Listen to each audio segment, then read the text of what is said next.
Praise the lord అండి. దేవుని మీరందరూ క్షేమంగా ఉన్నారని ఆశిస్తున్నాను. ఇప్పటి వరకు మనం మత్తయి సువార్త 26వ అధ్యాయము 62వ వచనం వరకు చదువుకున్నాం కదండి. ఇవాళ మిగిలిన కొన్ని వచనాలు చదువుకునే ముందు ఒక చిన్న ప్రేయర్ చేసుకుందామండి. మహాపరిశుద్ధుడు అని యేసయ్య నీకు వందనాలు తండ్రి. యేసయ్య ఇప్పుడు మీ గురించి మాట్లాడుకోబోతుండగా ఎక్కడే తప్పు మాట్లాడకుండా యేసు నామములో నా నోటికి మేటిని కంచే కావాలండను గాక ఆమేన్. యేసు నామములో మా అందరికీ నీ వాక్యాన్ని అర్థం చేసుకునే కృప కలుగును గాక ఆమేన్.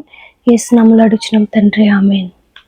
ఇప్పటి వరకు మనం తెలుసుకున్నాం కదండి. యేసయ్యని దొంగతనంగా రాత్రిపూట అరెస్ట్ చేసి ప్రధాన యాజకుడైన కైపా దగ్గరికి తీసుకుని వెళ్ళినప్పుడు అబద్ధ సాక్షులు అనేక మంది యేసయ్యకి విరోధంగా మాట్లాడుతున్నప్పటికీ కూడా యేసయ్య వారికి సమాధానంగా ఒక్క మాట కూడా మాట్లాడలేదు కదండి. ఆఖరికి ప్రధాన యాజకుడు యేసయ్య దగ్గరికి వచ్చి నువ్వేంటి అసలు ఏం మాట్లాడవా అని అడిగినప్పుడు యేసయ్య ఏ మాట కూడా మాట్లాడలేదంట కదండి. యేసయ్య మౌనానికి విసిగిపోయిన ప్రధాన యాజకుడు ఏమంటున్నాడో మనం చూద్దామండి. మత్తయి సువార్త 26వ అధ్యాయము 63వ వచనము.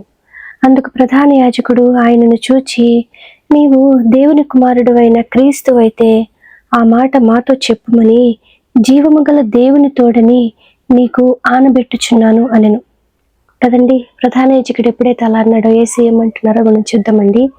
అందుకు యేసు నీవన్నట్టే అని ఈ విధంగా యేసయ్య సమాధానం చెప్పారు కదండి. ఇది చదవగానే కొన్ని క్లిష్ట పరిస్థితులలో యేసయ్య యొక్క మౌనానికి విసిగిపోయిన మనకి కూడా ప్రధాన యాజకుడు చేసిన విధంగా చేయాలనే ఆలోచన కలుగుతుంది కదండి. అయితే మనం గమనిస్తే ఆ విధంగా చేయడము దేవుని యొక్క చిత్తం కాదు కదండి. మనం ఇక్కడ చూద్దాము. మత్తయి సువార్త 5వ అధ్యాయము 34వ వచనం నుంచి 37వ వచనం వరకు. నేను మీతో చెప్పున్నదేమనగా ఎంత మాత్రము ఒట్టు పెట్టుకునవద్దు, ఆకాశము తోడనవద్దు, అది దేవుని సింహాసనము, భూమి తోడనవద్దు, అది ఆయన పాదపీఠము, యెరూషలేము తోడనవద్దు, అది మహారాజు పట్టణము. నీ తల తోడని ఒట్టు పెట్టుకునవద్దు. నీవు ఒక వెంట్రుకనైనను తెలుపుగా గాని నలుపుగా గాని చేయలేవు. నీ మాట అవునంటే అవును, కాదంటే కాదు అని ఉండవలెను. వీటికి మించినది దుష్టుని నుండి పుట్టునది కదండి. యేసయ్య అర్థం లేకుండా ఏ పని కూడా చేయరు కదండి. మనము క్లిష్ట పరిస్థితుల్లో ఉన్నప్పుడు యేసయ్య మౌనంగా ఉన్నారంటే దానికి కూడా ఏదో అర్థం ఉంటుంది కదండి. ఆ ప్రధాన యాజకుడికైతే యేసయ్య మనసు తెలియదు కాబట్టి సాతాను చేసిన విధంగా అతను కూడా చేశాడు కదండి. సాతాను ఏం చేశాడో మనం చూద్దామండి.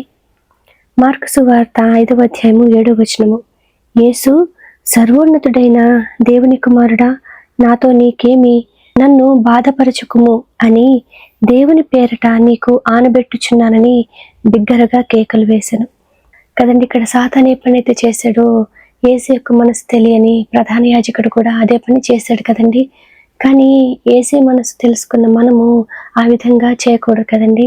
యేసు చెప్తున్నారు కదండి, మీరు ఒట్టు పెట్టుకోవద్దు, మీ మాట అవునంటే అవును, కాదంటే కాదని ఉండాలి అనేసి యేసు మనకి క్లియర్గా చెప్తున్నారు కదండి. ఆ విధంగా ఉండే కృప యేసు నామములో మనందరికీ కలుగునుగా ఆమేన్. యేసు నామములో మనందరికీ సమాధానం కలుగునుగా ఆమేన్. ఇప్పటి వరకు మనం చదువుకున్నాము మత్తయి సువార్త 26వ అధ్యాయము 63వ వచనం వరకు.